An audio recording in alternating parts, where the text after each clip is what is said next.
देखिए, एक जंगल के अंदर जंगल का राजा कौन है?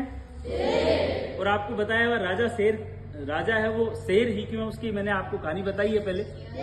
अब राजा तो शेर ही है, लेकिन एक बार एक गधे में और एक चीते में बहस हो रही होती है। गधा बोलता है कि जो ये जंगल में जो घास दिख रही है ना, उस घास का कलर नीला है।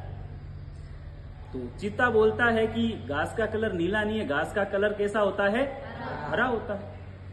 वो सबसे पूछवाता है उसको कि यार देखो, गधा बेवकूफ है, ये बोलता है कि घास का कलर है वो नीला है और घास हरी होती है। तो बोला न्याय करने के लिए हम किसके पास जाएं? तो न्याय के लिए किसके पास जाया जाए? राजा के पास।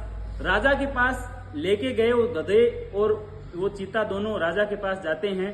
और चीता राजा जी से बोलता है कि देखिए राजा जी, ये गधा है जो ये बोल रहा है कि घास नीली होती है, और आप तो राजा हैं और आपको भी पता है कि घास हरी होती है।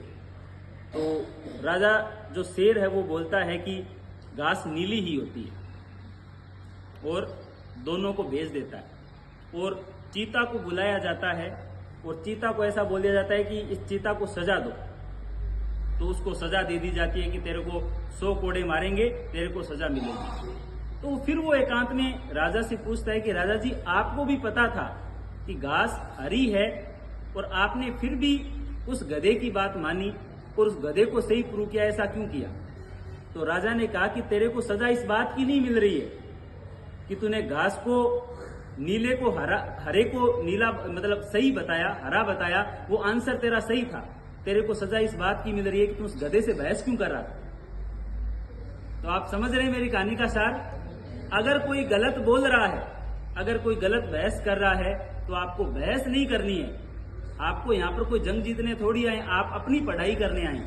आपको अपनी पढ़ाई करनी है, अपनी पढ़ाई से सीखना है। किसी से बहस नहीं करनी, किसी से लड़ाई नहीं करनी, किसी से कोई झगड़ा नहीं करना। आपको पढ़ाई में मन लगाना है। जो भी डाउट आए तुरंत आप अपने दोस्त से पूछ सकते हैं, नहीं तो टीचर, आपकी क्लास होती है, क्लास में जाइए, टीचर से पूछिए सर ये नहीं आया, टीचर आपको 100% बताएगा। तो क्या मेरी बात आपको समझ में आई?